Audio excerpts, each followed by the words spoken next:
សួស្តីអ្នកទាំងអស់គ្នាសូមស្វាគមន៍មកកាន់កថាជួបគ្នាសាជាថ្មីដែលនៅក្នុងថ្ងៃនេះខ្ញុំមានរឿងថ្មីមួយសម្រាប់យកមកនិយាយប្រាប់អ្នកទាំងអស់គ្នាសម្រាប់រឿងរបស់យើងថ្ងៃនេះគឺត្រូវបានចែករំលែកពីស្រីស្អាតម្នាក់ដែលគាត់មានឈ្មោះថាចាមីអ្នកទាំងអស់គ្នាអាចនឹងឮឈ្មោះគាត់នឹងរៀងញឹកញាប់គួរសមដែរព្រោះតែគាត់នឹងជាមនុស្សម្នាក់ដែលអាសាជួបរឿងអញ្ចឹងញឹកញាប់មែនទែនហើយសម្រាប់ថ្ងៃនេះផងដែរចាមីគាត់បានចែករំលែកសាច់រឿងមកចំនួន2ដែលរឿងទាំងពីរហ្នឹងគឺសុទ្ធតែរឿងដែលជាប់តាក់ទងទៅនឹងផ្ទះនៅក្នុងរឿងទី1គឺជារឿងរ៉ាវដែលគាត់បានជួបផ្ទាល់នៅក្នុងផ្ទះលំហែរបស់គាត់មកកន្លែងនៅខេត្តមួយហើយដល់រឿងទី2វាគឺជារឿងមួយដែលបានកើតឡើងនៅក្នុងផ្ទះជួលមកកន្លែងនៅចំកណ្ដាលក្រុងភ្នំពេញតែម្ដងអូខេអញ្ចឹងចង់ដឹងថាសាច់រឿងរបស់យើងថ្ងៃនេះវាមានហេតុការណ៍ចម្លែកនិងរន្ធត់បែបណាខ្លះបានកើតឡើងអញ្ចឹងដើម្បីកុំឲ្យខាតពេលតោះចូលទៅកាន់សាច់រឿងយើងទាំងអស់គ្ន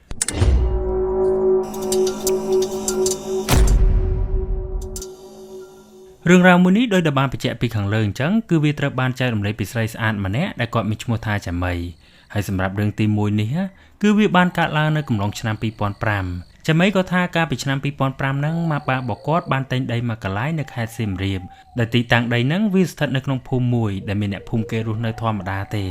គាត់ថាវាស្ថិតនៅរាងជាយក្រុងបន្តិចរបៀបថាវាចូលជាតំបន់ជនបទហើយកាលហ្នឹងក្រោយពីទិញដីនោះបានហើយម៉ាក់ប៉ារបស់គាត់ហ្នឹងក៏បានពិភាក្សាគ្នាថាចង់ធ្វើផ្ទះលំហែមួយនៅទីនោះគ្រាន់បានស្រួលពេលដែលគាត់ឡើងចុះទៅសៀមរាបទៅមានផ្ទះខ្លួនឯងសម្រាប់ស្នាក់នៅស្រាប់ហ្នឹងហើយអញ្ចឹងក្រោយពីបានគិតគ្នាបែបហ្នឹងហើយម៉ាក់ប៉ាចាមីក៏បានសម្រេចចិត្តថាពួកគាត់នឹងធ្វើផ្ទះ2ខ្នងនៅលើដីនោះដោយមួយខ្នងសម្រាប់ម៉ាក់ប៉ារបស់គាត់ផ្ទាល់ហើយមួយខ្នងទៀតគឺសម្រាប់ចាមីហើយនិងបងប្រុសរបស់គាត់និយាយទៅផ្ទះដែលពួកគាត់ធ្វើហ្នឹងគឺថាមិនមែនជាផ្ទះដែលធំស្កឹមស្កាយអីទេទំហំមួយហ្នឹងគឺធ្វើប៉ុនបន្ទប់ស្ថានភាពអញ្ចឹងហើយក្រោយពីសាងសង់ផ្ទះនោះហើយរួចរាល់ប៉ារបស់ចាមីគាត់រសាឡើងទៅគេងនៅផ្ទះនោះណាដោយគាត់ទៅហ្នឹងគឺដើម្បីលំហែផងនិងដើម្បីមើលថែផ្ទះនោះផងព្រោះថាបើទុកចោលគាត់ខ្លាចbịខូចខាតអីអញ្ចឹងទៅហើយណាមួយប៉ារបស់គាត់នេះក៏ជាមនុស្សម្នាក់ដែលស្រឡាញ់ធម្មជាតិដែរអញ្ចឹងហើយទើបគាត់រសាទៅមើលផ្ទះនោះណាឮតែមើលអញ្ចឹងមិនទៅផ្លេតទេណាអ្នកទាំងអស់គ្នាចាមីក៏ថាប៉ារបស់គាត់ទៅម្ដងរាប់ខែបានគាត់ឡើងមកភ្នំពេញម្ដងហើយចំណែកឯចាមីវិញដោយសារតែគាត់ជាមនុស្សម្នាក់មិនសូវចូលចិត្តជនបទមិនសូវចូលចិត្តភាពស្ងប់ស្ងាត់ប្រហែលទេអញ្ចឹងហើយគាត់ក៏មិនងាយបានទៅលេងផ្ទះនោះដែរយូរម្ដងបានគាត់ទៅអើតបានបន្តិចហើយទៅយូរម្ដងហ្នឹងក៏មិនដែលបានគេងអីទេយ៉ាងច្រើនគឺទៅពេលថ្ងៃយប់ឡើងគឺគាត់មកគេងនៅក្រុងវិញហើយរហូតដល់មានពេលមួយតាមចាំបានវាគឺជាថ្ងៃចូលឆ្នាំខ្មែរអញ្ចឹងហើយម៉ាក់របស់គាត់ហ្នឹងក៏បានទៅលេងសៀមរាបហើយចាមីគាត់ក៏បានទៅលេងជាមួយម៉ាក់គាត់ដែរពេលហ្នឹងធ្វើដំណើរពីភ្នំពេញទៅរៀងល្ងាចដែរហើយតម្រាំទៅដល់សៀមរាបហ្នឹងយប់ជ្រៅបាត់អញ្ចឹងដោយសារតែអស់កម្លាំងពេកគាត់ក៏បានចូលគេងនៅផ្ទះដាច់ដライរបស់គាត់ហ្នឹងហើយក៏បានគេងលក់បាត់ទៅលុះដល់ព្រឹកឡើងចាមីគាត់ក៏បានក្រោកឡើងជាធម្មតាថ្ងៃហ្នឹងគាត់ក៏បានដើរមើលជុំវិញផ្ទះបានបន្តិចព្រោះតែនៅជុំវិញផ្ទះគាត់ហ្នឹងប៉ារបស់គាត់ក៏មានរៀបចំជាសួនដំណាំនិងសួនផ្កាអីតិចតួចដែរដើរមើលហើយរួចរាល់គាត់ក៏បានចូលទៅសង្ងំគេងលេងនៅក្នុងបន្ទប់គាត់វិញបាត់ទៅហើយក៏ថាអញ្ចេះនៅភូមិផ្ទះលំហែគាត់ហ្នឹងពីថ្ងៃក៏រៀងស្ងាត់ដែរអត់សូវមានមនុស្សណាជិះកាត់តាមផ្លូវនឹងច្រើនទេហើយចំណែកក្នុងភូមិវិញផ្ទះអ្នកភូមិហ្នឹងក៏នៅដាច់ពីគ្នាផ្ទះមួយដីត្នេមួយទៅបានមានផ្ទះមួយទៀតវាលក្ខណៈដាច់អញ្ចឹងហើយនៅភូមិហ្នឹងយប់ឡើងមិនតាន់ទេម៉ោងខ្ទង់7អីហ្នឹងដឹងតែស្ងាត់អស់អ្នកភូមិជិះកាត់តាមផ្លូវហើយផ្ទះទាំងអស់នៅក្នុងភូមិហ្នឹងក៏ស្ងាត់ឈឹងអ្នកភូមិហ្នឹងនាំគ្នាបិទភ្លើងសង្ងំគេនៅក្នុងផ្ទះអស់បញ្ជាក់ម្ដងទៀតអ្នកទាំងអស់គ្នាផ្ទះលំហែចាមីហ្នឹងគឺមាន2ខ្នងហើយចាមីគាត់គេងនៅផ្ទះមួយតែម្នាក់ឯងទេហើយនៅក្នុងបន្ទប់ដែលគាត់គេងហ្នឹងនៅចំហៀងក្រេបន្តិចគឺមានប្អួចមួយដែលប្អួចហ្នឹងគឺប្អួចឈើដែលវាមានចម្រឹងដៃប្រឈោសេរីចាណាហ្នឹងហើយអញ្ចឹងនៅក្នុងយប់ហ្នឹងចាមីគាត់ក៏បានអានសៀវភៅរឿងលេងនៅក្នុងបន្ទប់នោះអានរហូតដល់ម៉ោងប្រហែលជា10យប់គាត់ក៏បានឈប់អានសៀវភៅរួចក៏បិទភ្លើងចូលគេងហើយចាមីគាត់មានទម្លាប់មួយដែលឲ្យតែមុនចូលគេងគឺគាត់តែងតែថ្វាយបង្គំខ្នើយ3ដងសិនបានគាត់គេងអាហ្នឹងជាទម្លាប់និងជាជំនឿរបស់គាត់ណាដែលធ្វើអញ្ចឹងទៅគាត់ជឿថាវានឹងជួយឲ្យគាត់សុបិនល្អតែជាក់ស្ដែងគ្មានទេគាត់គេងទៅសពឃើញខ្មោចតែញយហ្នឹងតែចេះតែធ្វើទៅហើយបន្ទាប់ពីសាពះខ្នើយហើយចាមីគាត់ក៏បានសង្ងំគេងទៅពេលហ្នឹងអាចថាដោយសារតែប្លែកកន្លែងអញ្ចឹងចាមីគាត់គេងអត់លក់ទេគាត់ចេះតែរសាប់សល់នៅមិនសុខសោះអញ្ចឹងដល់គេមិនលក់បែបហ្នឹងគាត់ក៏បានក្រោកអង្គុយលើគ្រែតែអត់ទាន់បើកភ្លើងណាបន្ទាប់មកគាត់ក៏បានលួចអើតមើលចេញទៅក្រៅតាមប្រឡោះប្អួយទៅនិយាយទៅពេលហ្នឹងគាត់អត់មានឮសំឡេងអីឬក៏មានអារម្មណ៍ចម្លែកអីទេប៉ុន្តែសុកគាត់ចង់ដឹងថានៅក្រៅហ្នឹងយប់ឡើងមានអីចម្លែកអត់ណាដល់ពេលមើលទៅក្រៅតាមប្រឡោះប្អួយទៅស្រាប់តែគាត់បានឃើញភ្លើងមួយវាលោតភ្លឹបភ្លេតដូចភ្លើង7 អំពែងអញ្ចឹង ប៉ុន្តែវារៀងធំណាអ្នកទាំងអស់គ្នាដោយទំហំភ្លើងនៃគាត់ឃើញហ្នឹងគឺប៉ុនប្រហែលជា iPhone 17 Pro Max ហើយបើអ្នកទាំងអស់គ្នាមាន17 Pro Max ប្រើប្រកាសជាអាចស្មានទំហំភ្លើងនឹងដឹងហើយពេលដែលចាំមីគាត់បានមើលទៅក្រៅឃើញភ្លើងនឹងហើយគាត់ក៏គេងទៅវិញទៅអត់បានខ្វល់ជាមួយភ្លើងនឹងច្រើនទេរហូតដល់ព្រឹកឡើងចាំមីគាត់ក៏បានក្រោកពីព្រលឹមជាធម្មតាហើយព្រឹកហ្នឹងក្រោកទៅក៏ឃើញម៉ាក់ប៉ារបស់គាត់កំពុងតែថែសួននៅមុខផ្ទះឃើញអញ្ចឹងក៏ប្រឡប់មុខហើយរួចរាល់គាត់ក៏បានដើរទៅមើលសួនជាមួយម៉ាក់ប៉ាគាត់ដែរកំពុងតែជីកដីដាំផ្កានៅមុខផ្ទះសុកហ្នឹងចៃដនអីក៏មានអ៊ីអ្នកចិត្តខាងម្នាក់គាត់បានដើរកាត់ហ្នឹងដល់ឃើញពួកគាត់ប្លែកមុខដោយសារតែយូរមកម្ដងម្កាលហ៎អញ្ចឹងអ៊ីហ្នឹងក៏បានដើរចូលមកនិយាយលេងសួរនាំពីនេះពីនោះហើយដល់និយាយគ្នាចោះឡើងទៅអ៊ីនោះក៏បានសួរម៉ាក់ចាំមីយ៉ាងចម្លែកថាសម្រាប់យប់មិញមិនដែរលឺអ៊ីនោះសួរអញ្ចឹងពួកគាត់ចង់ភាំងដែរមិនដែរណានិយាយរឿងផ្សេងសុកបែរជាមកសួររឿងគេងទៅវិញតែទោះបីជាគាត់ចម្លែកចិត្តយ៉ាងណាក៏ដោយក៏ម៉ាក់ចាំមីគាត់បានឆ្លើយយ៉ាងធម្មតាថាអត់មានអីទេយប់មិញគាត់សម្រានស្រួលធម្មតាតាក្រោយពីលឺម៉ាក់គាត់និយាយអញ្ចឹងហើយស្រាប់តែអ៊ីនោះគាត់បាននិយាយត្រង់ថាបើអញ្ចឹងល្អហើយនៅក្នុងភូមិនេះសម្បូររឿងចម្លែកណាស់ដោយសារតែកាលពីមុនដីនៅក្នុងភូមិហ្នឹងធ្លាប់ជាទួលដែលគេកប់ខ្មោចហើយអ្នកដែលរស់នៅក្នុងតំបន់ហ្នឹងក៏សម្បូរអ្នកចេះខាងអាគមអូមអាបច្រើនដែរអញ្ចឹងហើយត្រូវប្រយ័ត្នបន្តិចទៅគេយប់ឡើងទ្វារប្អួយត្រូវបិទឲ្យជិតទោះបីជាលឺសំឡេងអីក៏ដោយកុំចេញក្រៅឲ្យសោះលឺអ៊ីម្នាក់នោះនិយាយអញ្ចឹងហើយគ្រួសារចាំមីគាត់ភ្ញាក់ផ្អើលខ្លាំងមែនទែនព្រោះការពីទិញដីកន្លែងហ្នឹងមិនដែលមានលឺណាគេនិយាយរឿងហ្នឹងឡើយទើបតែមានអ៊ីម្នាក់ហ្នឹងឯងដែលបានមកប្រាប់គាត់រឿងហ្នឹងហើយក្រោយពីស្ដាប់រឿងហ្នឹងហើយទើបចាំមីគាត់យល់ណាព្រោះដូចដែលខ្ញុំបាននិយាយពីខាងលើអញ្ចឹងអ្នកភូមិហ្នឹងម៉ោង7យប់មិនតាន់ទេដឹងតែនាំគ្នាសង្ងំនៅក្នុងផ្ទះអស់ហើយអត់មានណាគេចេញមកក្រៅទេហើយអាចថាដោយសារតែហេតុផលហ្នឹងហើយគេដឹងរឿងអស់អ្នកទាំងអស់គ្នាអញ្ចឹងហើយបានជាគេមិនហ៊ានចេញមកក្រៅប្រទេសប្រាស់បែបហ្នឹងអញ្ចឹងក្រោយពីនិយាយរឿងហ្នឹងប្រាប់គ្រួសារចាំមីហើយអ៊ីម្នាក់នោះគាត់នៅនិយាយគ្នាលេងបានបន្តិចបន្ទាប់មកគាត់ក៏បានដើរទៅផ្ទះគាត់វិញបាត់ទៅពេលដែលអ៊ីនោះទៅផុតបាត់ម៉ាក់ចាំមីហ្នឹងក៏បានសួរចាំមីថាដឹងរឿងអញ្ចឹងហើយយប់ហ្នឹងហ៊ានគេងតែម្នាក់ឯងអត់បើអត់ហ៊ានទៅគេងនៅផ្ទះធំជាមួយពួកគាត់ក៏បានដែរតែសួរណាមសួរប៉ះចំអ្នកចង់ដឹងចង់ឮផងអញ្ចឹងពេលហ្នឹងចាំមីគាត់ក៏ឆ្លើយប្រាប់ម៉ាក់គាត់ថាគាត់មិនខ្លាចទេគាត់អាចគេងនៅផ្ទះហ្នឹងតែម្នាក់ឯងបានហើយយប់ហ្នឹងទៀតអត់ឈប់ទេគិតទៅស្ដាប់រឿងផ្សេងគឺមានតែខ្មោចមករកមនុស្សតែចាំមីវិញគាត់ទៅអុកលុកខ្មោចម្ដងដោយសកម្មភាពគាត់ធ្វើហ្នឹងគឺស្រៀងពីយប់មិញអញ្ចឹងពីក្បាលល្ងាចគាត់អានសភៅរឿងនិទានអីធម្មតាទេចាប់ផ្ដើមចូលយប់បន្តិចគាត់ក៏ចាប់ផ្ដើមបដូរពីអានរឿងធម្មតាមកជាអានរឿងខ្មោចម្ដងមិនដែរសាហាវនៅប៉ុណ្ណឹងនៅអានរឿងខ្មោចហ្នឹងរហូតដល់យប់បន្តិចម៉ោងប្រហែលជា10កន្លះបានគាត់ហ្នឹងបិទភ្លើងបន្ទប់តែមិនមែនបិទភ្លើងឲ្យគេងណាអ្នកទាំងអស់គ្នាគឺថាគាត់បិទភ្លើងហើយគាត់បានតែអើតមើលទៅក្រៅតាមប្រឡោះប្អួយទៀតអើតមើលដំបងអត់ឃើញមានអីទេតែដល់អើតមើលបានមកស្ទុះក្រោយមកគាត់ក៏បានឃើញភ្លើងប៉ុន17 Pro Max ម្សិលមិញហ្នឹងហោះនៅកន្លែងចាស់ហ្នឹងម្ដងទៀតឃើញមួយចាស់ហោះមកបែបហ្នឹងចាំអីគាត់ឈប់មើលទេគាត់នៅមើលភ្លើងហ្នឹងឡើងចង់ខ្ទង់20នាទីមិនដឹងមើលរហូតដល់ភ្លើងហ្នឹងហោះទៅបាត់បានគាត់ឈប់មើលអញ្ចឹងពេលដែលភ្លើងហ្នឹងហោះទៅបាត់បែបហ្នឹងគាត់ក៏ឈប់មើលហើយក៏សាពះខ្នើយ3ដងរួចគាត់ក៏សង្ងំគេងទៅបានប្រហែលជា10នាទីក្រោយមកចិត្តអង្គេងលក់ទៅហើយស្រាប់តែពេលនោះគាត់បានឮសំឡេងគោះប្អួចនៅចំហៀងក្រែគាត់ហ្នឹងឮសុទ្ធតែតងដូចមនុស្សក្តាប់ដៃហើយទៅគោះឈើអញ្ចឹងណាអ្នកទាំងអស់គ្នាចង់ដឹងថាសំឡេងហ្នឹងឮមិនអាចក្តាប់ដៃហើយទៅគោះអញ្ចាំងឈើទៅនឹងយល់សំឡេងហ្នឹងហើយអញ្ចឹងពេលដែលឮសំឡេងគោះបែបហ្នឹងហើយចាំមីគាត់ក៏បានបើកភ្នែកឡើងតែគ្រាន់តែបើកភ្នែកពឹបស្រាប់តែសំឡេងគោះនោះក៏ស្ងាត់ទៅវិញស្ងាត់ឈឹងតែម្ដងដល់ពេលសំឡេងហ្នឹងវាស្ងាត់ទៅវិញបែបហ្នឹងចាំមីគាត់ចាប់ផ្ដើមផ្ទៀងស្ដាប់សំឡេងនោះម្ដងទៀតព្រោះគាត់គិតថាមិនមែនជាសំឡេងមនុស្សមកគោះណាព្រោះថាផ្ទះគាត់ហ្នឹងអត់តន់ធ្វើរបងពាត់ជុំវិញទេគ្រាន់តែគាត់ដាំបកគោសងខាងសម្គាល់ព្រំដីតែប៉ុណ្ណោះហ្នឹងហើយអញ្ចឹងពេលដែលគេផ្ទៀងស្ដាប់ហ្នឹងគាត់អត់បានឮសំឡេងគោះប្អួយទេតែគាត់បែរជាឮសំឡេងមនុស្សកំពុងតែដើរជុំវិញព្រំដីគាត់ណាពីបើជុំទៅមកឮអញ្ចឹងចាំមិនគាត់អត់តន់ធ្វើអីទេគាត់នៅសង្ងំស្ដាប់សិនប៉ុន្តែបានតិចក្រោយមកស្រាប់តែគាត់ឮសំឡេងគោះប្អួយម្ដងទៀតនោះសូតែទូងដោយលើកមុនអញ្ចឹងដល់ឮសំឡេងគោះលើកហ្នឹងចាំមិនចាប់ដើមមួម៉ៅហើយអញ្ចឹងពេលហ្នឹងគាត់ក៏បានយកកូន7មួយកាន់នឹងដៃបន្ទាប់មកក៏ដើរចេញទៅក្រៅដើរចេញទៅគាត់បានឆ្លោះមើលជុំវិញផ្ទះដែលគាត់គេងមើលទៅគឺថាអត់មានអីទេដើរទៅមើលម្ដុំផ្ទះមួយទៀតក៏អត់ឃើញមានអីដែរដល់ឃើញមានអីអញ្ចឹងគាត់ក៏បានដើរត្រឡប់មកវិញប្រុងនឹងចូលផ្ទះគេងហ្នឹងណាតែពេលដែលគាត់កលៀសភ្នែកមើលទៅដើមកាសាដែលនៅក្បែរដីគាត់នោះទៅស្រាប់តែគាត់បានឃើញអីមួយយ៉ាងដូចកណាត់សអញ្ចឹងបានហោះឡើងស្ទុយកាត់មុខគាត់ហោះអញ្ចឹងគាត់ថាចាំមិនខ្លាចមែនណូអត់ខ្លាចទេព្រោះតែភ្នែកគាត់មញោបមិនដឹងថាជាអីឡើយ ហើយអ្វីដែលគាត់អាចឃើញពេលហ្នឹងគឺទម្រង់ជាកណាត់សចេះហោះតែប៉ុណ្ណោះអញ្ចឹងពេលដែលឃើញបែបហ្នឹងហើយគាត់ដឹងហើយថាគាត់ខ្មោចលងហើយដល់ពេលដឹងតែខ្មោចមករោរឿងគាត់បែបហ្នឹងពេលនោះគាត់ក៏បាននិយាយល្អូតិចៗថាបើនៅតែប៉ែតឲ្យគាត់ដេកទៀតស្អែកហ្នឹងគាត់នឹងឲ្យគេទៅកាប់ដើមនឹងចោលហ្មងតែបើនិយាយគ្នាបានជប់មករំខានចាំស្អែកចាំគាត់ទៅវត្តធ្វើបុណ្យឧទ្ទិសកុសលឲ្យនិយាយអញ្ចឹងហើយចាំម៉េចគាត់ក៏បានចូលមកក្នុងបន្ទប់វិញហើយមានអីក៏ពីនិយាយអញ្ចឹងហើយសម្លេងទាំងប្រមាណហ្នឹងក៏ស្ងាត់ហើយគាត់ក៏បានគេងលក់បាត់ទៅលក់ដល់ស្អែកឡើងអត់ភ្លេចទេចាំម៉េចគាត់ក៏បានធ្វើចង្ហាន់ទៅវត្តនៅឧទ្ទិសកុសលផលបុណ្យឲ្យគេតាមសន្យាទោះបីជាគាត់មកឆៅបន្តិចមែនប៉ុន្តែសន្យាហើយគាត់ទៅតែធ្វើកុំឲ្យខ្មោចមើងងាយណាហើយសម្រាប់រឿងតាក់ទងនៅក្នុងភូមិហ្នឹងក្រោយៗមកទៀតពួកគាត់ក៏បានលឺអ្នកភូមិផ្សេងបានមកនិយាយច្រើនទៀតដែរថាធ្លាប់ជាកន្លែងកប់ខ្មោចនិងសម្បូររឿងអាបធ្មប់មន្តអាគមអីអញ្ចឹងទៅលឺម្នាក់និយាយដូចជាមិនអីទេដល់លឺគេនិយាយសឹងតែគ្រប់គ្នាបែបហ្នឹងពួកគាត់ចេះតែបារម្ភណាខ្លាចលោទៅប៉ះពាល់នរណាដល់អចេតនាអីទៅគេនឹងមកដាក់អំពើអំពន់ដាក់គ្រួសារគាត់អញ្ចឹងហើយក្រោយពីបានដឹងរឿងនឹងអស់ហើយគ្រួសារចាមីក៏បានទៅទិញដីមួយកន្លែងទៀតដើម្បីធ្វើផ្ទះលំហែថ្ម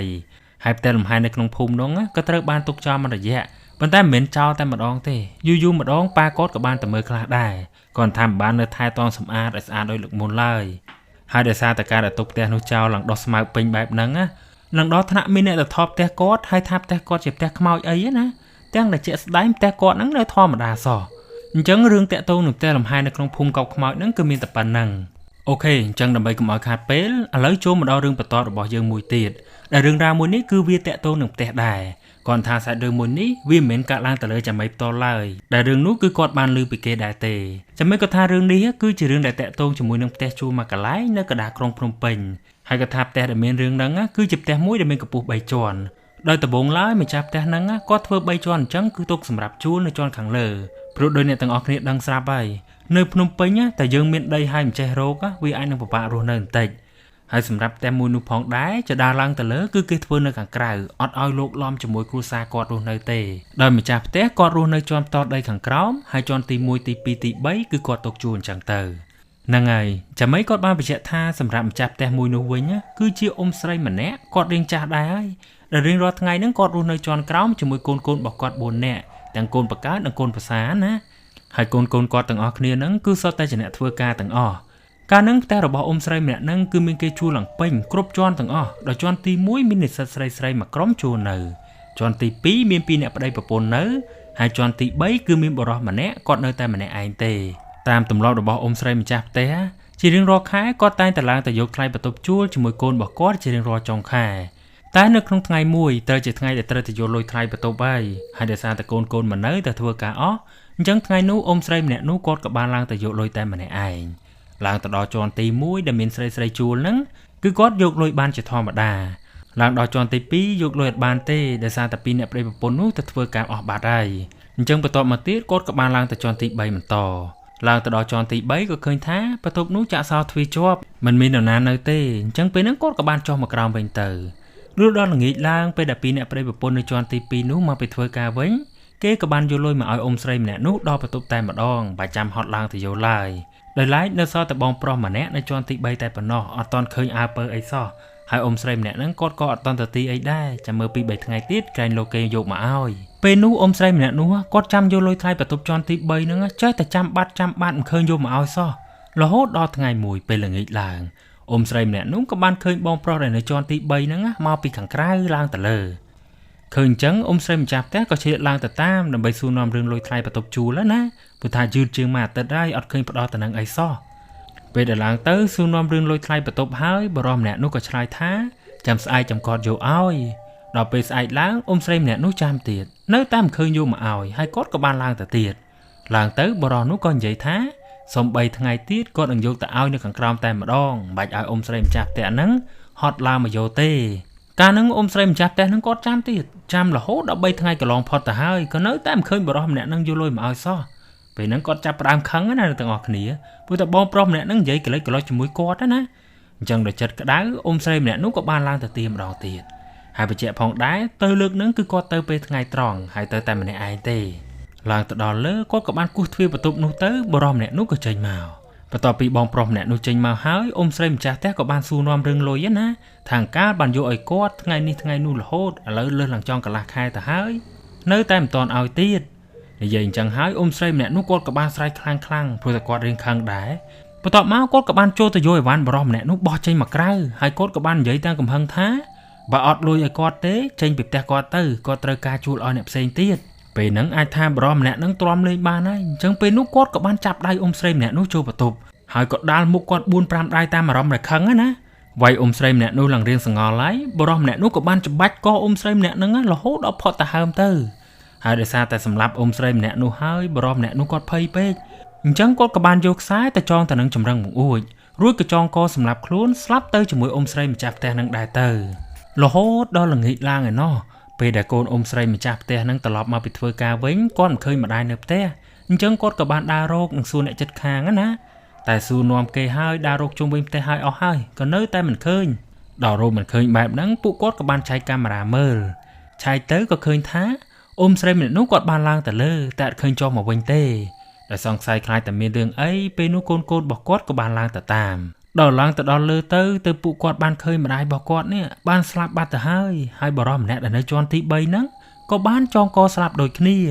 ពេលដែលមានរឿងនឹងកើតឡើងចឹងហើយគេក៏ចាប់ផ្ដើមផ្អើលហៅប៉ូលីសមកធ្វើកសោវិច័យដល់ពេលធ្វើទៅទើបដឹងថាអ៊ំស្រីក៏ស្លាប់ដោយសារតែគេច្បាច់កគាត់ហើយបរិសម្នាក់នោះស្លាប់ដោយសារតែចងកខ្លួនឯងសំខាន់ប៉ូលីសក៏បានរកឃើញសារធាតុញៀននៅក្នុងខ្លួនបរិសម្នាក់នោះដែរអញ្ចឹងមានន័យថាការដែលគាត់ហ៊ានធ្វើរឿងបែបហ្នឹងអាចថាដោយសារតែអំណាចនៃគ្រឿងញៀនគ្រប់10ណានេះបន្តថាគ្រឿងញៀននេះសាហាវខ្លាំងមែនទែនមនុស្សយើងសុកចិត្តញៀនស្រឡាញ់គេតែម្នាក់ឯងបានតែយ៉ាងណាកុំញៀនថ្នាំឲ្យសោះគឺមិនល្អទេហ្នឹងហើយអញ្ចឹងក្រោយពីមានរឿងនឹងកើតឡើងហើយគ្រួសារសពនីមួយក៏បានយកសពទៅធ្វើបុណ្យតាមប្រពៃណីទៅកំឡុងពេល7ថ្ងៃដែលពួកគាត់ទាំងពីរបានស្លាប់ហ្នឹងអ្នករស់នៅជាន់ទី1ទី2ពួកគាត់មិនដែលបានជួបរឿងចម្លែកអីទេគាត់ថាអារម្មណ៍ដែលខ្លាចគឺតែតែមានអញ្ចឹងពួកកន្លែងដែលធ្លាប់មានមនុស្សស្លាប់នរណាក៏ខ្លាចដែរហើយក្រោយពីស្ងប់ស្ងាត់បែបហ្នឹងបានគម្រប់ខួប7ថ្ងៃក្រោយមករឿងក៏ចាប់ដើមកើតឡើងហើយអ្នកដែលជួបមុនគេហ្នឹងមានណានៅឆ្ងាយទេគឺអ្នកដែលនៅជាន់ទី1ទី2នឹងឯងចាំអីក៏ថាអញ្ចេះក្រោយពីបុណ្យ7ថ្ងៃរបស់អ៊ំស្រីម្ចាស់ផ្ទះហើយនៅពេលយប់ឡើងពេលដែលពួកគាត់គេងទៅឲ្យតែខ្ទង់ម៉ោង12យប់គឺថាពួកគាត់ចាប់ដើមលឺសំឡេងអូសដៃគ្រូបន្ទាប់មកលឺសំឡេងដំតងបើអ្នកទាំងអស់គ្នាធ្លាប់ចិត្តនៅកន្លែងដែលគេធ្វើសំណង់គឺថាអ្នកទាំងអស់គ្នាអាចយល់ហើយគឺថាសំឡេងពួកគាត់លឺយប់ឡើងដូចជាមាននរណាធ្វើសំណង់នៅជាន់ខាងលើហ្នឹងអញ្ចឹងហើយគិតមើលអ្នកទាំងអស់គ្នាយប់ឡើងលឺសំឡេងអញ្ចឹងគឺថារំខានខ្លាំងមែនទែនហើយការដែលលឺសំឡេងបែបហ្នឹងពួកគាត់ក៏ដឹងដែរថាវាជាសំឡេងអីព្រោះតែនៅជាន់ខាងលើហ្នឹងជាបន្ទប់ទុកចោលហ្នឹងគ្មានណាមកធ្វើសំណង់អីនៅលើហ្នឹងទេហាហ្នឹងគឺជារឿងមួយហើយបើថាថ្ងៃខ្លះទៀតបើមិនលឺសំឡេងនៅខាងលើហ្នឹងទេពួកគាត់លឺជាសំឡេងអូសដៃម្ដងវាថាពីក្រោមទៅលើហ្នឹងគឺមានចដាហើយពួកគាត់លឺសំឡេងគេអូសដៃឡើងទៅលើហ្នឹងលឺសូរតែតងពីក្រោមរហូតដល់លើបានសំឡេងនឹងស្ងាត់ទៅវិញហើយពួកគាត់តែងតែលឺអញ្ចឹងពីមួយថ្ងៃទៅមួយថ្ងៃហើយការដែលមានរឿងបែបហ្នឹងអ្នកដែលនៅជាន់ទី1និងទី2ពួកគាត់ក៏នៅទ្រាំសិនអត់ទាន់មាននរណារើចេញទេរហូតដល់ថ្ងៃមួយទៀតអស់ពីលេងអ្នកនៅខាងក្នុងខ្មោចនៅក្នុងផ្ទះនោះក៏លេងអ្នកនៅខាងក្រៅម្ដងកាលនោះឮថាមានពូម៉ូតូដប់ម្នាក់មិនដឹងតែគាត់ជិះម៉ូតូមកពីណាទេជិះមកដល់ភ្លើងស្តុបក្បែរផ្ទះមួយហ្នឹងគាត់ក៏បានឈប់ស្តុបហើយពេលដែលឈប់ហ្នឹងភ្នែកគាត់ចេះតែសម្លឹងមើលនេះមើលនោះលើក្រោមឆ្វេងស្ដាំលេងណាមើលចុះមើលឡើងសម្លឹងទៅផ្ទះនោះមើលទៅជាន់ទី3ទៅស្រាប់តែគាត់បានឃើញអីម្យ៉ាងនៅកន្លែងវេរ៉ង់ដាហើយរបស់ហ្នឹងវាសំយ៉ងចុះមកក្រោមទម្រង់ដូចយើងហាកអាវលើប្រកាន់ដៃវេរ៉ង់ដាអញ្ចឹងដល់មើលលើកនេះទៅគាត់ឃើញថានោះគឺជាបរោះស្គមម្នាក់សំយ៉ងខ្លួនចុះមកក្រោមហើយសំខាន់មុខបរោះម្នាក់ហ្នឹងអត់មានភ្នែកទេគ្រាន់តែឃើញអញ្ចឹងភ្លាមចាំការទៀតទោះស្តុបមិនទាន់ដល់នាទីក៏ពូម្នាក់ហ្នឹងសុទ្ធម៉ូតូទៅត្រយទៅបាត់ទៅហើយការដែលខ្មោចនៅក្នុងផ្ទះហ្នឹងចេញលោងហ្នឹងចាប់ដើមសាយភីទៅហើយអ្នកដែលនៅក្បែរនោះពេលខ្លះពួកគាត់តែងតែឮសំឡេងមនុស្សឆ្លោះគ្នាពីជាន់ខាងលើមកឮល្ងំស្ទើរតែរៀងរាល់យប់ហើយអស់ពីរឿងហ្នឹងដល់វគ្គពីអ្នកប្តីប្រពន្ធនៅជាន់ទី2ម្ដងចាំមិនក៏ថាមានយប់មួយពេលហ្នឹងពីអ្នកប្តីប្រពន្ធនៅជាន់ទី2ហ្នឹងពួកគាត់បានត្រឡប់មកបញ្ចប់លៀងនៅកន្លែងធ្វើការនៅម៉ោងប្រហែលជា11យប់មកដល់ពួកគាត់ក៏បានចាក់សោទ្វាររបងកន្លែងចដាព្រោះថាយប់ឡើងកន្លែងហ្នឹងដឹងតែកូនអ៊ំម្ចាស់ផ្ទះចាក់សោហើយអ្នកនៅជាន់ខាងលើពួកគាត់សុទ្ធតែមានកូនសោម្នាក់មួយអញ្ចឹងចង់ចេញចូលពេលណាគឺត្រូវតែចាក់សោចេញចូលបែបហ្នឹងអញ្ចឹងពេលដែលពួកគាត់ពីអ្នកប្តីប្រពន្ធហ្នឹងបានចាក់សោចូលហើយពួកគាត់ក៏បានកឹបសោវិញរួចក៏នាំគ្នាឡើងទៅលើទៅពេលដែលឡើងទៅដល់លើគាត់ថាមានវេរ៉ង់ដាបត់មួយចូលទៅបន្ទប់គាត់ហើយគេក៏មានចដាមួយទៀតឡើងទៅខាងលើអ អញ្ចឹងគណៈពេលដែលដើរមកដល់ជាន់ទី2ហ្នឹងពួកគាត់ក៏បានបត់ដើរទៅវេរងដាសំដៅទៅបន្ទប់ពួកគាត់តែពេលដែលបត់ទៅហ្នឹងណាស្រាប់តែពួកគាត់បានឮសំឡេងស្រែកសួរល្វើយថាពួកឯងទៅមកពីណាហើយចាក់សោរបងនៅឮសំឡេងសួរអញ្ចឹងពួកគាត់ក៏ឆ្លើយថាចាក់រួចហើយឆ្លើយហើយហ្នឹងទៅគាត់នឹងឆ្ងល់ថាទេយប់ស្មើនឹងហើយនរណាមកសួរអីសំឡេងដូចជាឮពីខាងលើមកគិតអញ្ចឹងហើយពួកគាត់ក៏បានដើរទៅកន្លែងស្ដារវិញរួចក៏ងើយមើលទៅលើដល់ពេលងើយមើលទៅស្រាប់តែពួកគាត់នេះបានឃើញខ្មោចអ៊ំស្រីម្ចាស់ផ្ទះកំពុងតែឈរសម្លឹងមើលពួកគាត់ដោយមុខគាត់ឡើងសស្លែកស្លេកប៉ឹមតែម្ដងគ្រាន់តែឃើញអញ្ចឹងភ្លាមគ្មានទេពីអ្នកប្តីប្រពន្ធនឹងក៏នាំគ្នាដាក់មេប្រូចទៅដេកញាស់ភ័យនៅក្នុងបន្ទប់ពីអ្នកប្តីប្រពន្ធនឹងទៅរហូតដល់ស្អែកឡើងពីអ្នកប្តីប្រពន្ធគាត់នឹងក៏បានយករឿងដែលគាត់បានជួបការប្រយុទ្ធមិញហ្នឹងទៅប្រាប់កូនអ៊ំស្រីម្ចាស់ផ្ទះឲ្យបានដឹងហើយក្រោយពីបានដឹងរឿងនឹងហើយកូនរបស់អ៊ំម្ចាស់ផ្ទះនោះពួកគាត់ក៏បានទៅនិមន្តព្រះសង្ឃមកឲ្យជួយប្រោះព្រំនឹងធ្វើពិធីសូត្រមន្តដើម្បីឧទ្ទិសកុសលផលបុណ្យឲ្យព្រលឹងម្ដាយរបស់គាត់ទៅកាន់សុគតិភពទៅហើយចាំមិនក៏ថាក្រោយពីធ្វើពិធីនឹងហើយគ្រប់យ៉ាងក៏ស្ងាត់ទាំងតែការដែលឃើញខ្មោចនិងសម្លេងអីយប់ឡើងគឺស្ងាត់លឺទាំងអស់ហើយអ្នកដែលជួលនៅជាន់ទី1ទី2ហ្នឹងពួកគាត់ក៏បន្តរស់នៅធម្មតាអត់តមាននរណារើចេញឡើយចំណែកឯបន្ទប់នៅជាន់ទី3វិញក្រោយពីស្ងប់ស្ងាត់បែបហ្នឹងហើយខាងម្ចាស់ផ្ទះនោះគេក៏បានដាក់ស្លាកជួលឡើងវិញដាក់ស្លាកជួលនោះបានរៀងយូរគូសមដែរបានប្រហែលជា3ខែក្រោយមកក៏មាននិស្សិតប្រុសៗទើបតែប្រឡងចប់ទី12គ្នាឡើងមកពីខេត្តដែរណាដោយពួកគេបានទៅជួបបន្ទប់នៅជាន់ទី3នោះនិយាយទៅរឿងដែលបានកើតឡើងនៅក្នុងជាន់ហ្នឹងខាងម្ចាស់ផ្ទះគេអត់និយាយទេហើយដោយសារតែគ្នាមិនដឹងរឿងហើយឃើញបន្ទប់នឹងមានតម្លៃធូរថ្លៃផងពួកគេក៏បានទៅជួលនៅទៅដល់ពេលនោះពួកគេមានគ្នា3នាក់ចូលទៅនៅដំបូងពួកគេរស់នៅជាធម្មតាមិនដែលបានជួបរឿងអីចម្លែកទេរហូតដល់នៅនឹងបានមួយខែក្រោយមកក៏មានគ្នាគាត់ម្នាក់ក្នុងចំណោម3នាក់ហ្នឹងមានអារម្មណ៍ថាដូចជាមិនស្រួលខ្លួនអញ្ចឹងនៅក្នុងថ្ងៃហ្នឹងគាត់ក៏បានសុំច្បាប់សាលាហើយសម្រាប់នៅបន្ទប់ទៅអញ្ចឹងខ្ញុំសូមដាក់ឈ្មោះឲ្យម្នាក់ដែលមិនស្រួលខ្លួននោះថាសីហាទៅចុះហ្នឹងហើយនៅក្នុងថ្ងៃហ្នឹងពេលដែលមិត្តភក្តិ2នាក់ទៀតទៅរៀនអស់សីហាក្រោយពីហូបបាយហើយគាត់ក៏បានគេងបន្តហើយគណៈពេលដែលគេនៅក្នុងបន្ទប់នឹងសុកហ្នឹងស្រាប់តែសីហាគាត់មានអារម្មណ៍ថាដូចជាថប់ទៅហើមរបៀបដូចជាមានអីធ្ងន់នៅលើទ្រូងហើយថប់ណាដល់មានអារម្មណ៍អញ្ចឹងគាត់ក៏បានក្រោកអង្គុយព្រោះតែគាត់គិតថាមកពីគាត់គេងច្រើនពេកមិនដឹងបានជាឈាមវាដំណើរការអត់ស្រួលធ្វើឲ្យគាត់មានអារម្មណ៍បែបហ្នឹងអាហ្នឹងគឺជាអ្វីដែលគាត់គិតពេលហ្នឹងអញ្ចឹងពេលដែលអង្គុយបានបន្តិចក្រោយមកគាត់ក៏លេងអីវិញដល់ពេលលេងអីអញ្ចឹងគាត់ក៏គិតថាប្រហែលជាមកពីដោយអ្វីដែលគាត់បានគិតមិញហ្នឹងហើយអញ្ចឹងពេលដែលលេងអីបែបហ្នឹងហើយគាត់ក៏បានដាក់ខ្លួនគេងទៅវិញដែលគេងលើកមុនគាត់ដណ្ដប់ភួយតែលើកនេះគេងអត់ដណ្ដប់អីទាំងអស់ហើយបិទភ្នែកគេងទៅបានមកស្ទុះក្រោយមកស្រាប់តែគាត់បានឮសំឡេងចម្លែកមួយនៅក្នុងបន្ទប់នឹងតែម្ដងដោយវាជាសំឡេងមនុស្សស្រីធ្ងោដូចជាឈឺចាប់នឹងអ្វីមួយណាឮអញ្ចឹងសីហាគាត់ក៏ស្ទុះក្រោកឡើងមើលឆ្វេងមើលស្ដាំរកប្រភពសំឡេងមិញប៉ុន្តែដល់ពេលមើលទៅអត់ឃើញមាននរណាទេអញ្ចឹងមានតែសំឡេងខ្មោចគ្រាន់តែគិតអញ្ចឹងហើយភ្លាមប៉ះចំសីហាជាមនុស្សខ្លាចខ្មោចស្រាប់ផងអញ្ចឹងពេលហ្នឹងគាត់ក៏បានស្ទុះរត់មកអង្គុយនៅខាងក្រោមឯណោះពេលហ្នឹងសីហាគាត់នឹងអង្គុយបងខាងក្រោមហ្នឹងទាំងដែលមិនស្រួលខ្លួនទាំងដែលគាត់ទ្រាំណាព្រោះថាគាត់អត់ហ៊ានឡើងទៅវិញតែម្នាក់ឯងទេចាំរហូតដល់ល្ងាចបន្តិចមិត្តភក្តិរបស់គាត់ហ្នឹងក៏បានត្រឡប់មកវិញទើបសីហាហ្នឹងគាត់ហ៊ានឡើងទៅលើវិញដែរឡើងទៅដល់លើមិត្តភក្តិ2នាក់ទៀតក៏សួរនាំសីហាណាថាក្រែកស្រួលខ្លួនអីមិនបានព្រមគេនៅក្នុងបន្ទប់ហើយចុះទៅអង្គុយក្រោមនឹងធ្វើអីឬមិត្តភក្តិសួរអញ្ចឹងសីហាក៏បានឆ្លើយត្រង់តែម្ដងអត់មានលាក់លៀមប្រឆិតប្រឆៀងអីទេដោយគាត់បានប្រាប់មិត្តភក្តិគាត់ថាមុននឹងគាត់គេងដូចជាមានអីមកសកត់ហើយគាត់បានឮសំឡេងមនុស្សស្រីធ្ងោនៅក្នុងបន្ទប់ទៀតឬគាត់និយាយអញ្ចឹងមិត្តភក្តិគាត់មិនជឿទេដោយពួកគេបាននិយាយថាប្រហែលជាសីហានឹងអត់ស្រួលខ្លួនហើយចេះតែល្វើល្វាយខ្លួនឯងហើយព្រោះតែពួកគេក៏ដឹងដែរថាសីហាជាមនុស្សខ្លាចខ្មោចដល់ពេលប្រាប់មិត្តភក្តិហើយពួកគេមិនជឿបែបហ្នឹងសីហាគាត់ក៏មិនហ៊ាននិយាយអីទៀតដែរលុះដល់ល្ងាចបន្តិចពួកគាត់ក៏នាំគ្នាហូបបាយជុំគ្នាជាធម្មតាហូបហើយមិត្តភក្តិសីហាក៏បានលេងចានទុកហើយក៏បានយកបាយមកហូបដែលហូបមិនអស់ហ្នឹងទៅគ្របទុកនៅកន្លែងមួយដើម្បីទុកថាព្រឹកកម្ដៅហូបម្ដងទៀតបានរួចបាយព្រឹកមួយថ្ងៃដែរអញ្ចឹងក្រោយពីរៀបចំឲ្យវ៉ាន់ហើយរួចរាល់ហើយពួកគាត់ក៏នាំគ្នាអង្គុយលេងនិងមើលមេរៀនរហូតដល់ម៉ោង10យប់ពួកគាត់ក៏នាំគ្នាបិទភ្លើងគេងទៅពេលហ្នឹងពួកគាត់គេងរហូតដល់យប់បន្តិចមិនដឹងជាម៉ោងប្រហែលទេ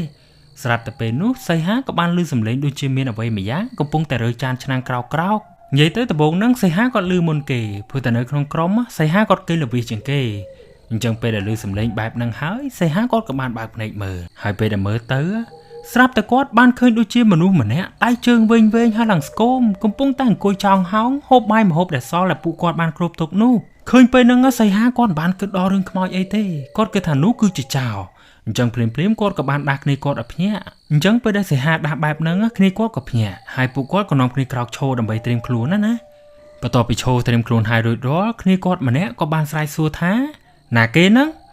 ពេលដែលឮគាត់សួរអញ្ចឹងសកម្មភាពដែលម្នាក់ដែលកំពុងហូបបាយហ្នឹងក៏ប្រែទៅជាស្ងៀមលេងកម្រើកឃើញអញ្ចឹងគ្នាគាត់ក៏សួរម្ដងទៀតថាណាគេហ្នឹងពេលដែលសួរលើកទី2អញ្ចឹងមនុស្សម្នាក់ហ្នឹងក៏បានងាកមករកពួកគាត់ម្ដងបន្តិចហើយដងងាកឲ្យចំទៅអ្នកទាំងអស់គ្នាហើយគឺថាភ្នែករបស់មនុស្សម្នាក់ហ្នឹងគឺថាឡើងក្រហមហើយហូរចេញមកសុទ្ធតែឈាមណាគ្រាន់តែឃើញអញ្ចឹងភ្លាមចាំការទៀតពេលនោះពួកគាត់ទាំង3នាក់ហ្នឹងក៏បាននាំគ្នារត់ចុះទៅក្រោមបន្ទាប់មកក៏នាំគ្នាយកម៉ូតូជិះចេញទៅដេកនៅក្រៅបាត់ទៅអត់ហ៊ានឡើងទៅលើវិញទេរហូតដល់ព្រឹកឡើងពេលដែលមេឃភ្លឺហ្នឹងទៅពួកគាត់នាំគ្នាត្រឡប់មកវិញហើយត្រឡប់មកវិញមិនមែនត្រឡប់មកនៅណាពួកគាត់ក៏បានសុំម្ចាស់ផ្ទះរើចេញទាំងព្រឹកហ្នឹងតែម្ដងពេលដែលឃើញពួកគាត់នាំគ្នារើចេញបន្តអញ្ចឹងខាងម្ចាស់ផ្ទះក៏បានសួរនាំដែរថាមានរឿងអីបានជារើចេញបញ្ញាអញ្ចឹងពេលហ្នឹងពួកគាត់ទាំង3នាក់នោះក៏និយាយថាមានខ្មោចនៅក្នុងបន្ទប់អញ្ចឹងពួកគាត់នៅអត់បានទេឬពួកគាត់និយាយអញ្ចឹងហើយម្ចាស់ផ្ទះក៏អត់ហ៊ានខាត់ដែរព្រោះតែដឹងស្រាប់ហើយនៅជាន់ទី3នៅខាងលើហ្នឹងពិតជាធ្លាប់មានរឿងមែនអញ្ចឹងម្ចាស់ផ្ទះក៏ព្រមឲ្យពួកគាត់ចេញទៅដល់ឃើញអ្នកនៅជាន់ខាងលើចេញទៅបាត់បែបហ្នឹងដល់គឺថាខ្មោចហ្នឹងអាចត្រឡប់មកវិញហើយអញ្ចឹងបានប្រហែលថ្ងៃក្រោយមកអ្នកដែលនៅជាន់ទី1និងជាន់ទី2ក៏នាំគ្នារើចេញទៅដែរអស់ទៅហើយគេរើចេញទៅហ្នឹងម្ចាស់ផ្ទះគាត់អត់ហ៊ានខាត់ទេព្រោះតែគាត់ដឹងហើយតែផ្ទះគាត់អញ្ចឹងអញ្ចឹងក្រោយពីអ្នកជួយចេញទៅអស់ផ្ទះទាំងមូលហ្នឹងគឺនៅសល់តែកូនរបស់អ៊ំស្រីម្ចាស់ផ្ទះតែប៉ុណ្ណោះដែលពួកគាត់បន្តរស់នៅហើយពួកគាត់នៅតែជាន់ក្រោមទេដែលនៅជាន់ខាងលើហ្នឹងគឺទុកចោលហើយអស់ពីអ្នកជួលដល់វគ្គអ្នកចិត្តខាងម្ដងដល់អ្នកចិត្តខាងនៅជាន់ខាងលើនៅជាប់ផ្ទះនោះនៅពេលយប់ឡើងមិនមែនជារៀងរាល់យប់ទេតែវាញឹកញាប់ដែរដែលពួកគាត់ថាជាញឹកញយពួកគាត់តែងតែធំក្លិនផ្សែងធូបភៀចេញពីផ្ទះហ្នឹងមកហើយក្លិនដែលភៀចេញមកហ្នឹងមិនមែនធម្មតាទេអ្នកទាំងអស់គ្នាគឺថាក្លិនធូបឡើងឈួលតែម្ដងហើយអស់ពីរឿងធូបហ្នឹងពេលខ្លះក៏គេឮជាសំឡេងមនុស្សឆ្លោះគ្នាបន្ទាប់គ្នាតាមពិតទៅអាចសំឡេងទាំងអស់ហ្នឹងវាស្ងាត់ទៅមួយរយៈហើយទៅតែពេលដែលមានអ្នកទៅនៅបន្ទប់ហ្នឹងវិញទៅគេចាប់ផ្ដើមឮសំឡេងហ្នឹងត្រឡប់មកវិញហើយបើពេលខ្លះបើមិនឮសំឡេងឆ្លោះគ្នាទេគេក៏ឃើញជាសមោមនុស្សដើរទៅមកនៅកន្លែងវេរ៉ង់ដានៅខាងមុខហ្នឹងអញ្ចឹងដោយសារតែផ្ទះហ្នឹងចេះតែមានហេតុការណ៍ចម្លែកកាត់ឡើងអត់ឈប់បែបហ្នឹងខាងកូនម្ចាស់ផ្ទះគាត់ក៏បានយកសង្កសីមកបិទជុំវិញផ្ទះជាន់ខាងលើហ្នឹងឲ្យជិតតែម្ដងអត់ឲ្យមានចន្លោះទេហើយក្រោយពីបិទហើយជាន់ខាងលើហ្នឹងក៏ត្រូវបានទុកចោលមិនមានដាក់ជួលឡើយរហូតមកដល់សប្តាហ៍ថ្ងៃ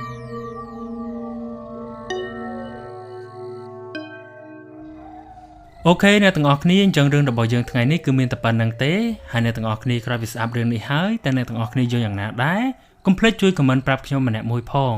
អញ្ចឹងដោយរាល់ដងបើសិនជាអ្នកទាំងអស់គ្នាមានសាច់រឿងចង់ឲ្យកថាធ្វើការចែករំលែកបន្តអ្នកទាំងអស់គ្នាអាចផ្ញើសាច់រឿងមកកាន់ Facebook Page និង Telegram របស់កថាដែលមានតំណភ្ជាប់នៅក្នុង description ខាងក្រោមបានហើយជានៅក្នុងឱកាសនេះខ្ញុំក៏សូមអធិស្ឋានបើសិនជាពេលដែលខ្ញុំនិយាយទៅមានកន្លែងណាខ្វះខាតឬក៏មានពាក្យពេចន៍លើសលួសត្រង់កន្លែងណាមួយដោយចេតនាជាចុងក្រោយអរគុណអ្នកទាំងអស់គ្នាសម្រាប់ការស្ដាប់និងការទស្សនាតាំងពីដើមរហូតមកដល់ចំណុចនេះហើយយើងនឹងជួបគ្នានៅរឿងខ្មោចក្រោយៗទៀត